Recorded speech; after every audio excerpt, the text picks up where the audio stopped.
Everton, one of the most historically popular and successful English clubs, is currently in crisis and facing the serious possibility of relegation. This is not a recent issue.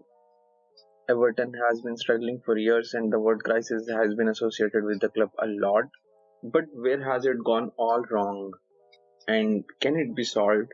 And why Everton matters so much to English football?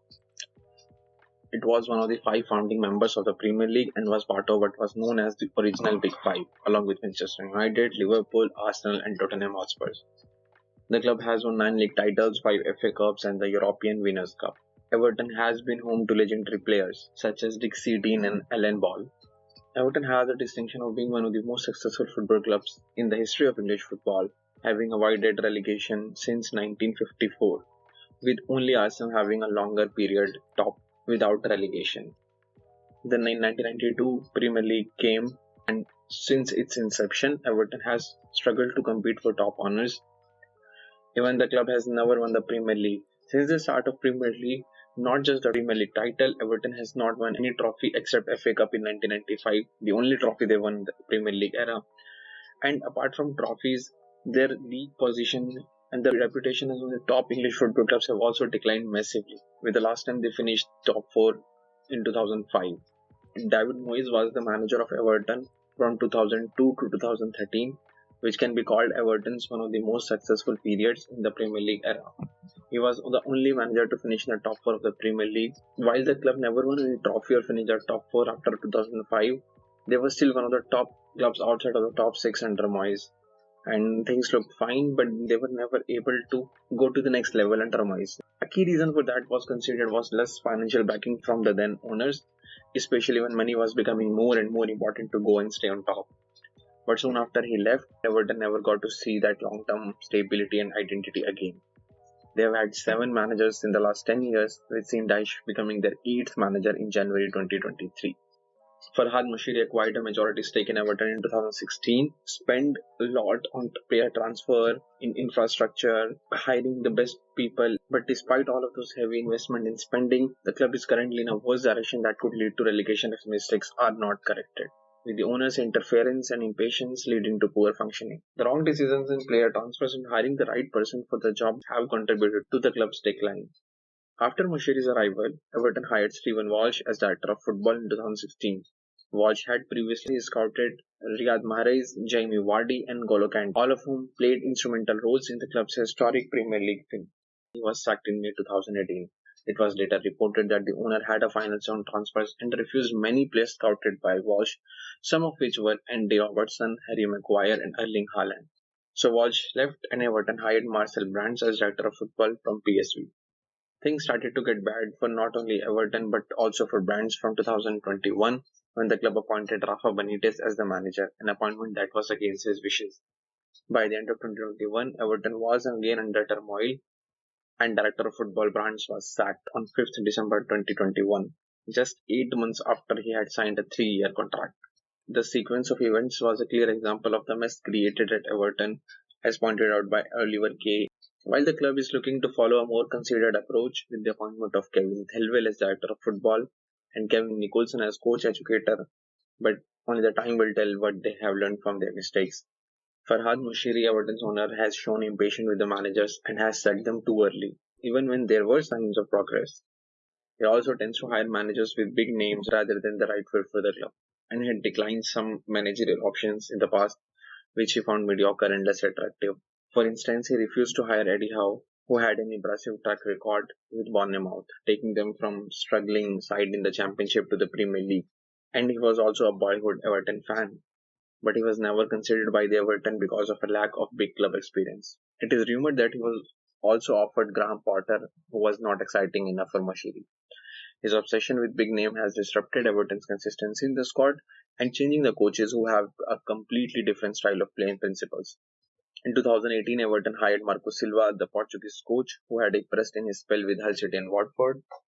Only 41 at the time, Marco Silva was considered by Everton as a good long-term signing.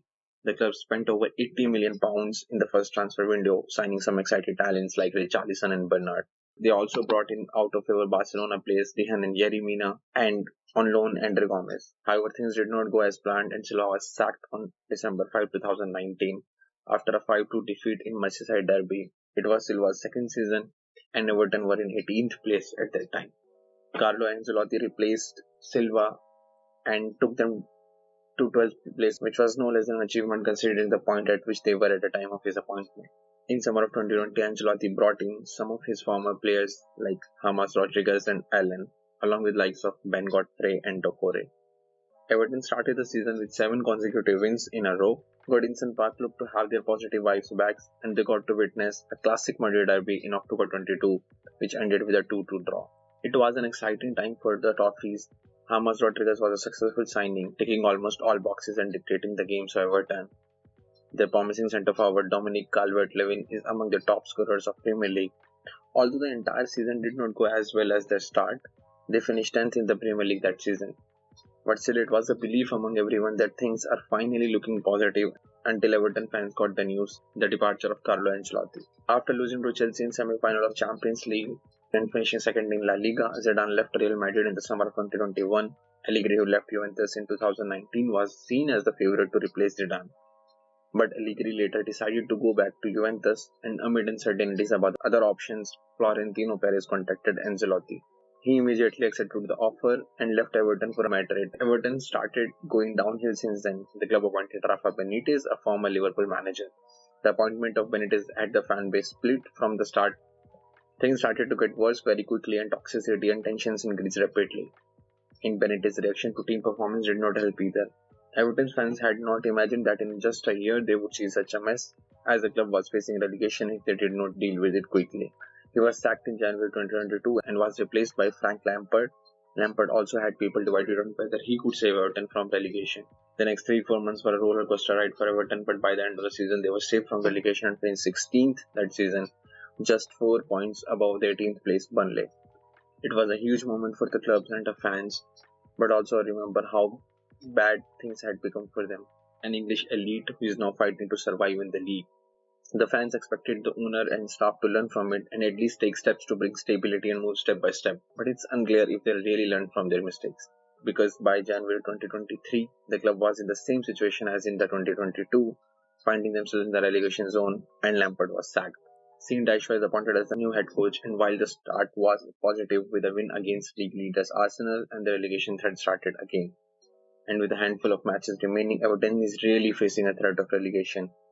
It's not that club is not spending on transfers, but it's a bad signing, at least from what they actually need. The frequent changes of managers was also a key reason, especially the profiles, Koeman, Silva, Ancelotti, then Rafa, then Lampard, and now Sean Dyche. The club did not consider the changes they would have to make in their squad, and that happened. If that was not enough, the club also went for more flashy names, the flops at top clubs, and for young talents with a lack of clarity and vision. It just never looked like they had a vision of direction. Over the past few years, the club has spent a lot of money on new players, transfers, and infrastructure. One of their biggest investments is a new stadium and will be completed in 2024. While it's a very good investment, fans are also excited about the new stadium and it has potential to increase the revenue as well. But it also caused some of the financial challenges and may pose some bigger financial problems in the near future. The club is also facing the risk of not meeting the profit and sustainability rules of the Premier League due to their exorbitant spending in the last few years, while their transfer sales and commercial revenues are not even able to go close to those amounts. According to The Athletic, their 2021 season's wages alone covered 88% of their turnover. The club has already reported a cumulative loss of £255 million in the last 3 years, which is far more than the profit and sustainability regulations of the Premier League, where the maximum combined loss of £105 million is permitted. And the club has tried to attribute a large chunk of these losses to the COVID and also the investment in the new stadiums. But a sanction from Premier League is still a possibility. And due to these restrictions, the club has not been able to spend enough in the transfer markets in the last 2 summer transfer windows. Although their increase in losses is not just due to heavy transfer spending and on infrastructure, it was also allegedly due to sanctions from UK government against Moshiri's business partner Alisher Usmanov, one of the Russian oligarchs following Russia's invasion of Ukraine. As reported by Forbes and many other media outlets, the Premier League had referred Everton to an independent commission for an alleged breach of the league's profit and sustainability rules during the period ending in 2021-22 season. What would happen if they actually get relegated? If this happened, so many areas can be severely affected. The club has heavily invested in the new stadium, which is set to be completed in 2024. But as it is still in construction and needs more funds to complete this, it may halt the completion. Or at least this will put finances in a bigger problem. The club would expect a fall in matchday revenue and a huge drop in broadcast, sponsors and other revenue. For the high wages of current players can also be a huge problem, considering some players have relegation clauses in the contract but many of them do not. And should Everton be relegated, they still have to pay them the same wages or let them leave for another club. The relegation would also be more difficult for Everton to cope with, as the cap for accumulated losses is less than 40 million in the Championship, far below their current numbers. And taking a look at the other historically huge clubs who got relegated, it has not been so easy to get back to the Premier League and to be able to compete with the elite, with the new challenges coming in every season. Newcastle is a great example of how much they have suffered since they were relegated and were on the verge of relegation in the last season again if they were not acquired by Saudis and made changes in hiring Eddie Howe.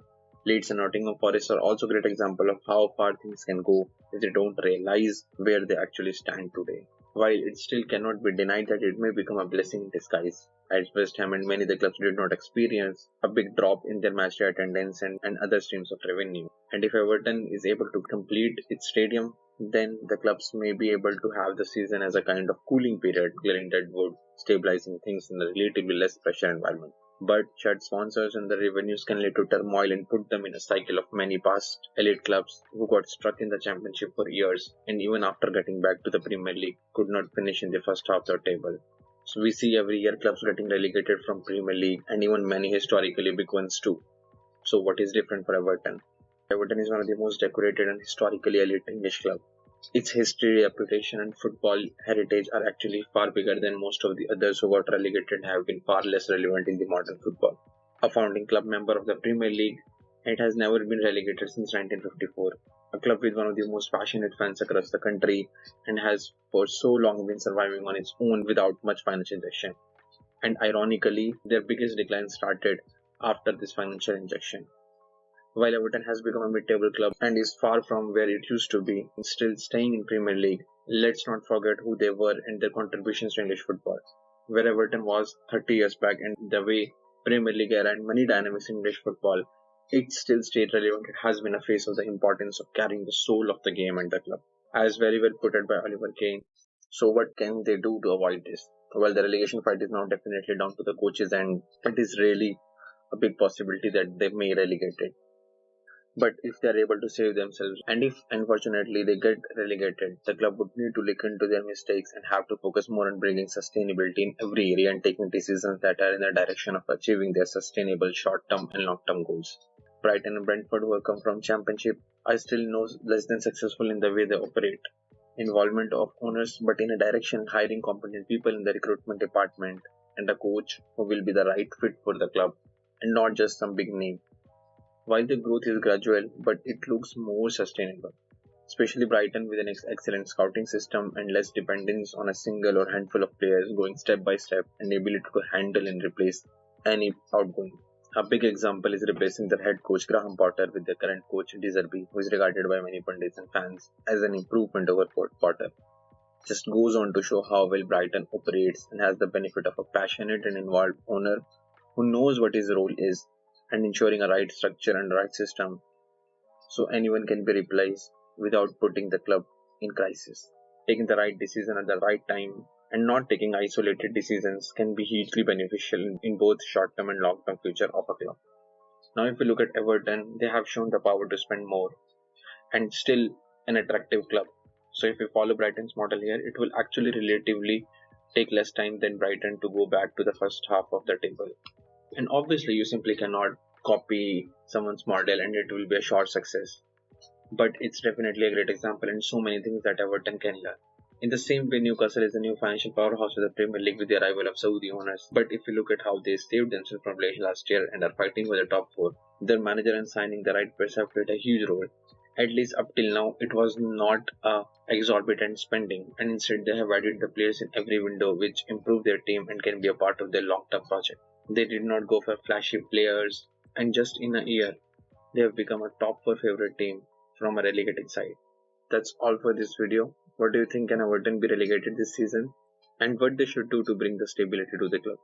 Also, would be happy to have any suggestion from your side or something you don't find correct or disagree with anything. If you enjoyed this video, please do consider to like and share this and do subscribe for more such videos related to football every week. Have a good day. Bye.